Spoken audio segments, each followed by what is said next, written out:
여러분 안녕하십니까? 광주 MBC 뉴스투데이입니다. 먼저 오늘의 주요 뉴스입니다.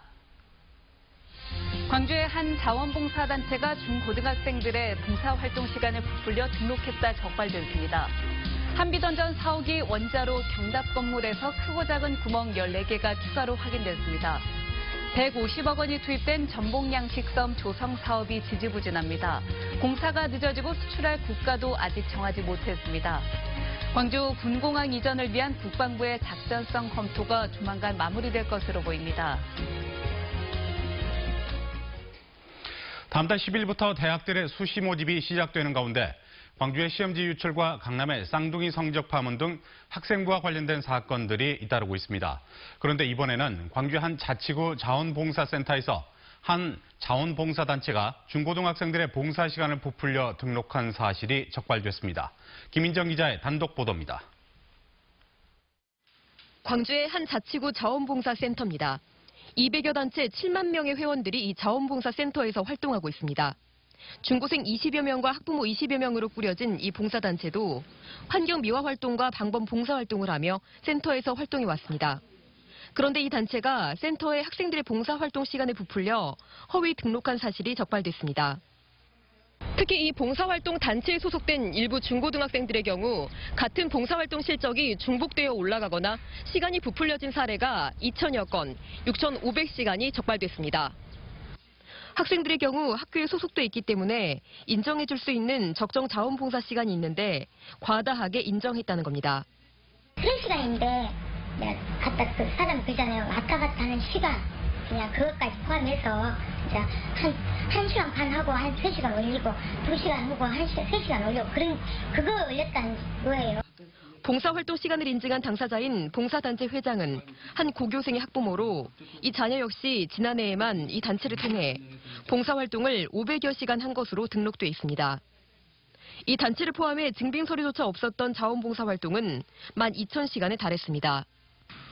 올해 3월 초부터 이런 사실을 전수조사해온 감독기관인 구청은 이 단체가 인증한 봉사활동 시간을 그대로 등록해준 자원봉사센터 직원 1명을 중징계 조치하고 기관 경고했습니다. 예를 들어서 봉사활동을 보면 저희가 연 수만 건이거든요. 그걸 저희가 솔직히 다 확인을 할 수는 없어요. 그래서 이제 무작위로 저희가 현장 실사나 한 번씩 나가기도 합니다. 광주시 감사위원회도 이 사안에 대해 최근 감사에 착수했으며 다른 구 자원봉사센터들로도 조사를 확대할 계획입니다. MBC 뉴스 김인정입니다. 이렇게까지 하면서 봉사활동 시간을 조작하는 이유는 무엇일까요? 대학에서 수시 모집, 특히 학생부 전형 비중을 높이면서 봉사활동 실적이나 체험학습 등도 중요해졌기 때문입니다. 다른 수험생과 다르다는 것을 보여주기 위해 수단과 방법을 가리지 않고 있는 것입니다. 송정근 기자입니다. 2019년 대입 전형 수시 모집 비율은 역대 최대인 76.2%입니다. 신입 대학생 10명 중 8명가량을 수시 모집으로 뽑는 겁니다. 특히 수시 모집 인원의 86.2%를 학교생활기록부 전형으로 뽑는데 이 가운데 학생부 종합전형은 교과 성적은 물론 수상 실적과 봉사활동 등이 합격 여부를 결정하는 중요한 기준입니다. 이러다 보니 입시에서 조금이라도 이득을 보기 위해 봉사활동 실적을 부풀리는 일까지 발생하고 있는 겁니다. 뭐든지 남보다 확연하게 차이가 나면 눈에 띄잖아요. 그래서 그런 것 같아요. 이러다 보니 학생부 기록을 신뢰하지 못하는 경우가 많은데 가장 불공정한 요소로 개인 봉사활동 실적이 꼽히기도 합니다. 일부 학부모들은 그래서 이른바 정성평가 요소가 많은 수시 대신 정시 모집을 늘려야 공정한 입시가 될 것이라고 말하기도 합니다. 공정성의 의문을 가지고 있는 건 어느 정도 있는 것 같아요. 그래서 그런 부분에서 이제 학부모 입장에서 좀 정시가 많이 늘렸으면 하는 바람도 있는 것 같고. 교육부는 학생부에 대한 공정성 시비가 일자 최근 정시 비율을 30%까지 높이는 2022년 대입제도 개편안을 내놓기도 했습니다. MBC 뉴스 송정근입니다.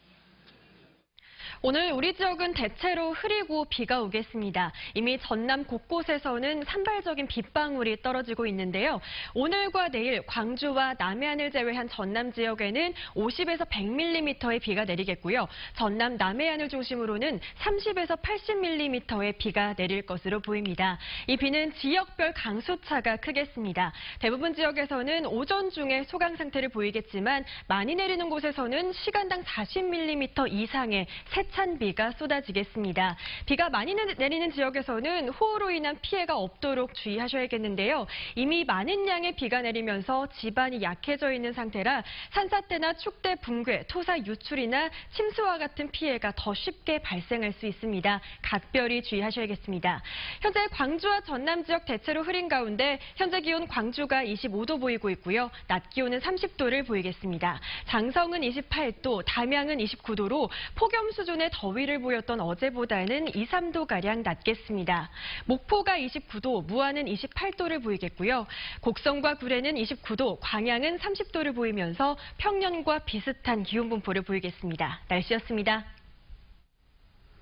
한비던전 4호기는 지난해 원자로 경납 건물에 크고 작은 구멍들이 발견돼 가동 중단이 길어지고 있죠.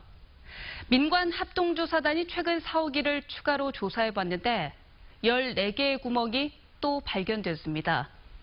그중에는 깊이가 30cm에 달하는 큰 것도 있습니다. 남궁욱 기자가 보도합니다. 한빛 원전 4호기는 지난해 5월부터 1년 4개월째 가동이 중단돼 있는 상태입니다. 방사능 유출을 막는 원자로 콘크리트에서 공극 8개가 발견됐기 때문이었습니다.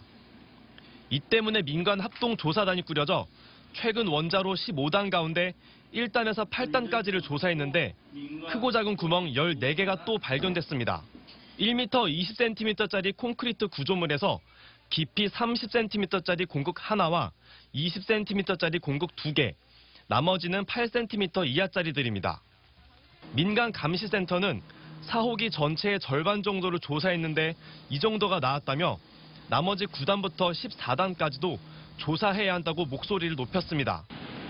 또 같은 회사가 비슷한 시기에 만든 한빛 원전 3호기도 뜯어보면 이런 구멍이 많을 것이라며 조사를 확대해야 한다고 주장합니다. 4호기와 똑같은 시기, 똑같은 공법, 똑같은 회사, 똑같은 설계에 의해서 건설됐기 때문에 3호기도 전면 조사를 할 예정입니다. 한빛 원전은 조사 확대 여부는 오늘 9월 열리는 민간 합동조사단 회의에서 결정할 문제라면서도 곤혹스러워하고 있습니다. 현재 계획 예방정비가 진행 중인 원전이 4개인데다 다음 달에는 5호기도 정비로 발전을 중단할 예정이어서 원전 6호기 가운데 5기가 발전을 중단할 처지에 놓였습니다. MBC 뉴스 남궁욱입니다. 광주시가 민간공항을 무안공항에 이전하기로 합의한 데 이어 국방부의 군공항 이전 입지 적합성과 작전성 검토 역시 마무리 단계인 것으로 알려졌습니다. 광주시에 따르면 최근 국방부는 광주와 전남 그리고 예비 이전 후보지인 해당 자치단체 등을 잇따라 방문해 본격적인 협의를 벌이고 있는 중입니다. 국방부는 협의 과정에서 단체장의 의지와 주민들의 찬반 정서 그리고 주민 지원 사업에 대한 반응을 살피는 중이며 영암, 무안, 신안, 해남 등 6개 지역에서 이전 후보지를 압축할 계획입니다. 음식 배달을 하는 오토바이 사고가 끊이지 않고 있습니다. 최근 6년간의 사고를 분석해봤더니 젊은 배달원, 그리고 저녁 시간대에 특히 위험한 고개운전이 많았습니다. 김진선 기자입니다. 신호등 없는 사거리 한복판에 오토바이가 쓰러져 있습니다. 음식점 배달원인 18살 김모 씨의 오토바이로 다른 방향에서 오던 배달 오토바이와 부딪힌 겁니다. 이 사고로 파편 등이 뒤따라오던 다른 오토바이로 날아가면서 오토바이 3대가 잇따라 넘어졌고 김 씨 등 4명이 중경상을 입었습니다. 바퀴가 빠졌거든요. 왜 얼마나 세게 박았어요. 바퀴가 빠졌고. 헬멧 없이 다니는 것은 물론 거의 선체로 빨리 달리기 위해 안장을 높이는 등 배달 오토바이의 위험한 운전은 악명이 높습니다. 서서 본다고 해갖고 여기를 빼불기 때문에. 사고가 한번 날아가고. 실제로 지난 6년 동안 오토바이 배달 도중 사고로 병원에서 진료를 받은 사람은 4,500여 명. 이 가운데 69명이 숨졌습니다. 특히 15에서 39세 사이 젊은 환자 비율이 절반이 넘고 오후 6시부터 8시 사이에는 사고가, 오전 6시부터는 입원 환자 비율이 높아 배달 운전자들의 시간대별 활동과 관련이 높습니다. 실제로 머리나 목 부위를 손상을 입었을 때 가장 이제 사망이 좀 높았던 걸로 보입니다. 실제로 운전을 하는 이런 일하시는 분들이 헬멧이나 보호대 같은 이런 보호구 착용 이런 것들을 좀 자율적으로 좀 준수를 해주는 게 좀 필요할 것 같습니다. 전남에서도 배달용을 포함한 오토바이 사고가 해마다 800건 이상 발생하는 가운데 40% 이상이 과속 등 안전 의무를 지키지 않은 것이 원인이었습니다. MBC 뉴스 김진선입니다. 어제 저녁 8시쯤 광주시 북구 독림동의 빗골대로에서 승합차가 1차 사고로 멈춰있던 승용차 2대를 잇따라 추돌한 뒤 불이 나 전소됐습니다. 차량 화재로 교통이 1시간가량 정체됐으며 승용차 운전자 31살 정모 씨가 부상을 입었습니다. 경찰은 승합차 운전자 41살 김모 씨가 앞선 사고로 멈춰있던 승용차를 미처 발견하지 못해 사고를 낸 것으로 보고 정확한 사고 경위를 조사하고 있습니다. 어제 오후 6시쯤 광주시 남구 봉선동의 한 주택가 이면도로에서 지름 1.5m, 깊이 3m가량의 싱크홀이 발생했습니다. 이 사고로 다행히 인명피해는 없었지만 7시간 동안 도로가 통제돼 시민들이 불편을 겪었습니다. 남구청은 하수관 파손으로 물이 새면서 토사가 유출돼 싱크홀이 발생한 것으로 보고 정확한 경위를 조사하고 있습니다.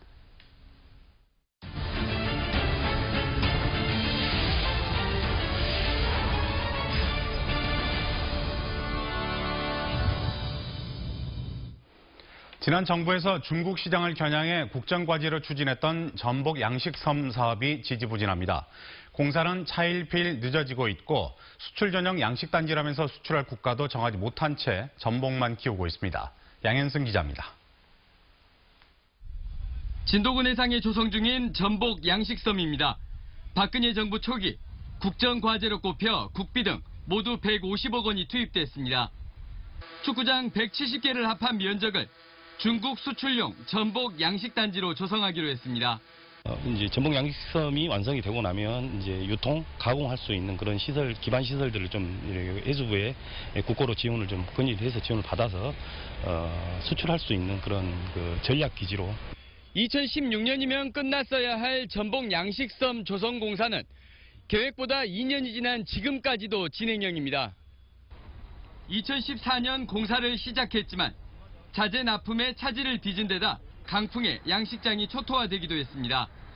전복 양식장은 복구됐지만 전복 먹이용 해조류 양식장은 올 10월 완공을 목표로 아직 공사 중입니다. 시설 복구 등 설계가 변경돼 30억 원의 예산이 더 투입됐습니다. 시설물 훼손으로 인해서 시공사라든지 저희 발주처하고의 어떤 공사 분쟁으로 이제 발전을 했죠. 좀 늦은 맛은 있습니다만은 최선을 다해서 180억짜리가 된 전복 양식섬은 어민들에게 위탁을 줘서 지난해부터 전복을 키우기 시작했습니다. 전복 출하는 양식 3년째 되는 내년쯤. 하지만 언제 어디로 수출할지 아직 정해진 게 없어 무작정 수출 양식단지만 조성하는 꼴입니다. 수출할 판로나 이런 관계는 부분에서는 저는 아직 이제 생산 단계이기 때문에 저희가 아직 확인 상태입니다. 아직은 또 공사의 적정성을 놓고 감사원 감사가 이루어지고 자치단체는 공사 감독업체와 소송을 통해 책임 공방까지 벌이고 있는 전복 양식섬 사업. 거창했던 시작과 달리 완공만 되면 서둘러 어민들에게 떠넘기려고 하는 머리 아픈 사업이 되고 말았습니다. MBC 뉴스 양현승입니다. 광주 의료사업과 관련해 신규 사업 4건 99억 원이 내년 정부 예산에 반영됐습니다. 광주시에 따르면 광주가 요청한 안과광학 의료기기 글로벌화 지원 사업과 한국뇌연구원 광주협력연구센터 설치, 마이크로 의료로봇 실용화 기술 개발, 의료로봇 성장 생태계 조성 지원 사업이 정부 내년 예산안에 반영됐습니다. 광주 지역 의료산업 규모는 지난 2013년 170여 개사, 매출액 2,800억 원 규모에서 지난해 360여 개사 4,400억 원 규모로 연 11% 이상 성장 중에 있습니다. 광주환경운동연합은 성명을 내고 광주시가 무등산 장불제까지 전기버스를 운행할 계획을 갖고 있다며 방침을 철회하라고 주장했습니다. 이 단체는 광주시의 장불제 버스 운행 구상은 무등산 보전 원칙에도 벗어나 있고 보행약자 보행권 확보를 위한 방향과도 어긋나 있다며 내년 4월을 목표로 추진 중인 23인승 전기버스 운행 구상을 철회해야 한다고 주장했습니다. 전남 국제 수목 비엔날레 개막을 앞두고 사전 언론 공개 행사가 열렸습니다. 미리 보는 수목 비엔날레 박영훈 기자입니다. 전통 수묵화 안에 있던 집들이 그림 밖으로 뛰쳐나왔습니다. 전통과 현대, 평명과 입체 등을 접목하는 기법으로 어제 수묵에 물음을 던지고 내일이 답하는 새로운 해석의 작품입니다. 상투적인 소재를 그리는 것만이 흔히 말하는 수목 작업이 아니고 수목이라는 재료를 가지고도 이런 식으로 그림을 만들어 나가고 있고 이번 주 전야제와 개막식을 시작으로 9월 1일부터 2달 동안 열리는 2018 전남 국제 수묵 비엔날레. 목포 세계전시관, 진도 세계전시관 등 6개 전시관에서 국내외 작가 271명의 작품 312점이 전시됩니다. 특히 국내 작가들이 함께 머물며 작품을 만들어 전시하는 체류형 작품 제작 활동과 전남 종가의 전통과 스토리를 수묵으로 그려낸 작품도 눈길을 끌고 있습니다.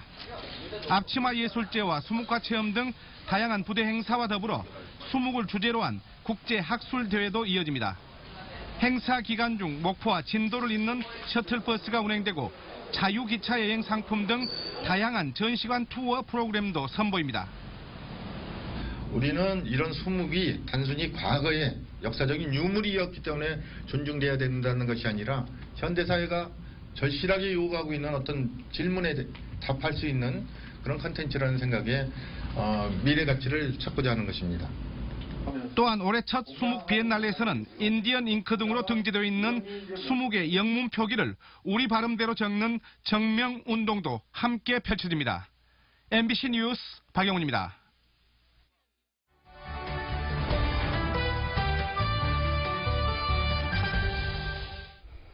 오랜 기간 고향을 떠나 노력한 끝에 세계 미술 무대에서 인정받은 작가가 40년 만에 고향에서 첫 개인전을 엽니다. 네, 어떤 사연이 있는지 서동환 광주 아트가이드 대표와 자세히 이야기해 보도록 하겠습니다. 안녕하십니까? 네, 안녕하십니까? 어서 오십시오.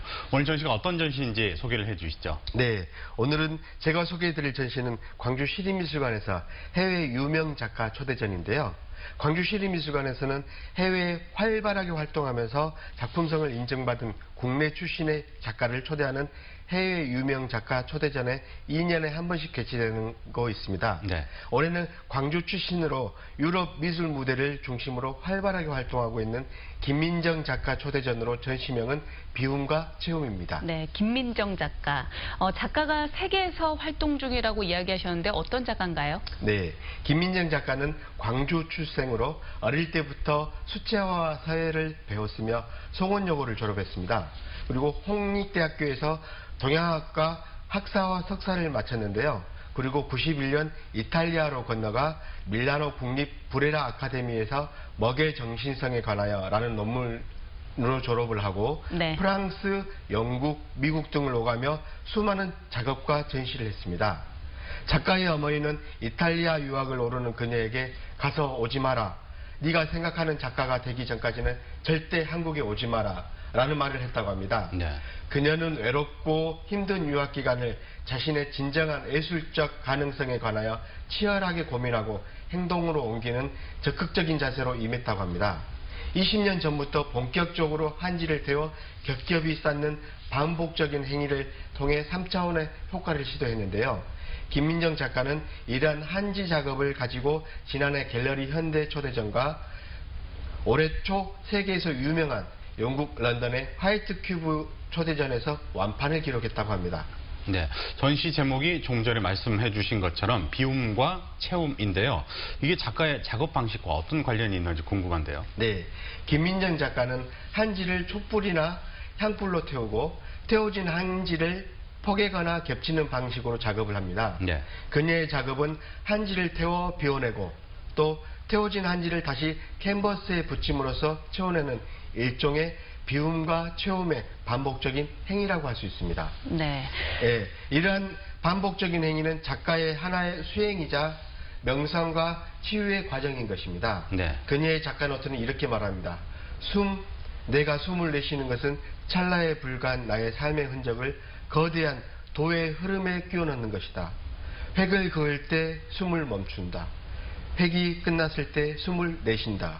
이렇게 김민정 작가는 숨 쉬는 거 하나도 허투루 하지 않고 극도로 자신을 통해 통제하면서 작업한 것입니다. 네, 정말 작품들을 보니까 그랬을 것 같은데요.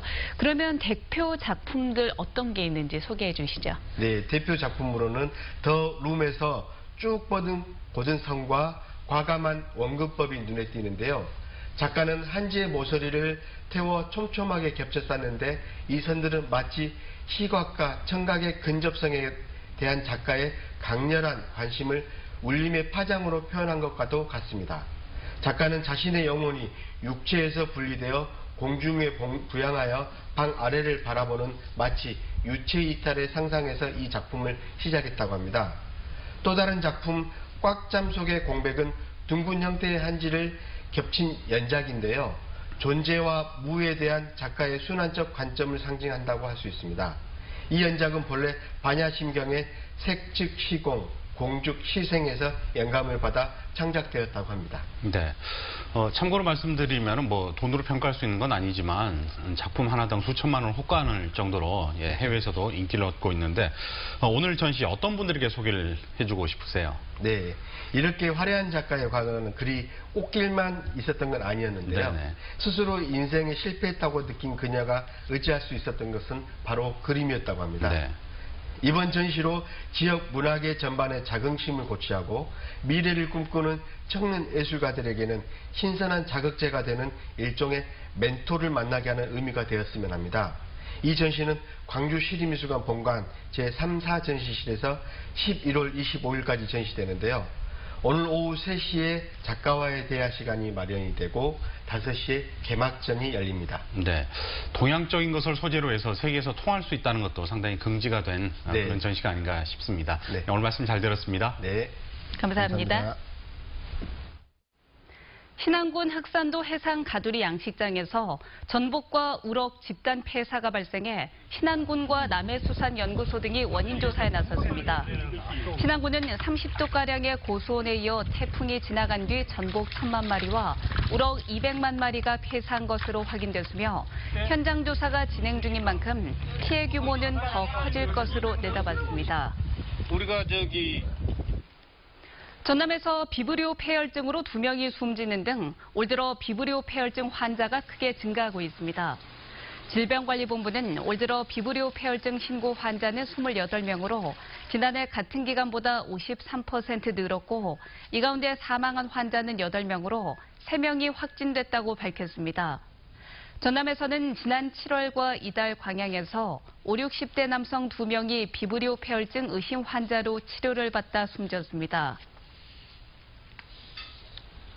올여름 전남도 내 55개 해수욕장에는 100만 명의 피서객이 방문했으며 지난해에 이어서 2년 연속 안전사고 제로에 기록했습니다.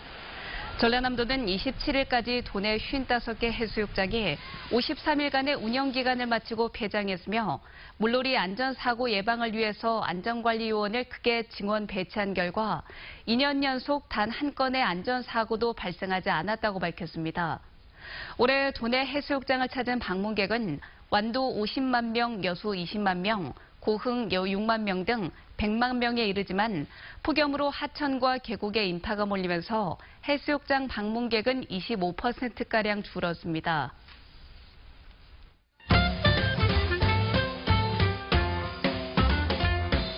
기아자동차 하반기 신입사원 채용이 다음 달 3일부터 시작됩니다. 정기공채는 생산기술과 구매, 홍보 등 6부문에서 진행되고요. 생산 운영, 기업 전략 등 9개의 부문은 상시 채용 방식을 통해 채용합니다. 자세한 사항과 직무 관련 정보는 기아차 채용 누리집에서 확인할 수 있습니다. 장애 여성 하면 어떤 이미지가 떠오르시나요? 내일 시청자 미디어 센터에서는 장애 여성에 대한 편견을 깨는 토크 콘서트가 열립니다. 서로 다른 장애를 가진 4명의 여성들이 결혼하고 육아와 일을 병행하며 나이 들어가는 삶에 대해 이야기를 나눌 예정입니다. 흑인 빈민가 사람들의 사랑과 절망, 희망을 그려낸 오페라 포기와 베스가 오는 7일부터 이틀간 국립아시아문화전당에서 공연됩니다.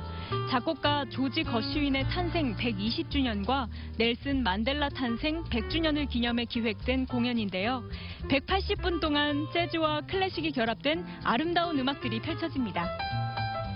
다양한 생활 모습을 유물의 형태로 담아낸 전시, 시대의 유물을 마주하다가 예술공간 집에서 다음 달 1일부터 열립니다. 이정기 작가는 현재의 선택과 이야기가 미래에 어떤 유물로 남게 될지 묵직한 질문을 던지는데요. 관람객들에게는 지금 이 순간을 어떻게 살아가야 할지 생각해보는 기회가 될 것으로 보입니다.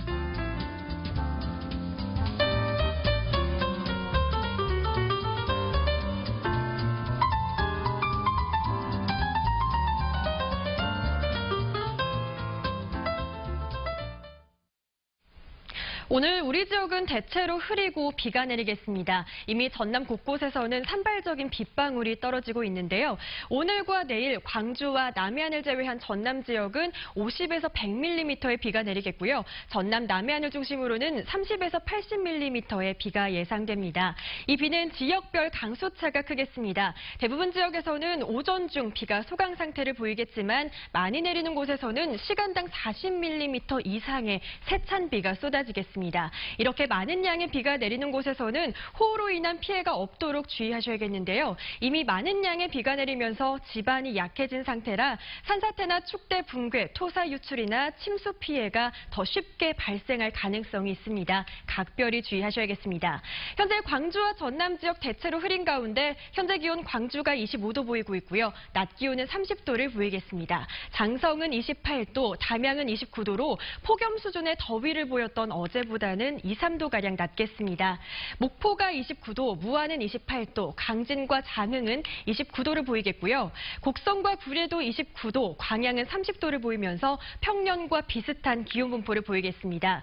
현재 해상에도 비가 내리는 가운데 바다의 물결은 전해상에서 최고 1.5m로 조금 높게 일겠고요. 당분간 해상에서는 바람이 강하게 불겠습니다. 항해나 조업하는 선박은 각별히 주의하셔야겠습니다.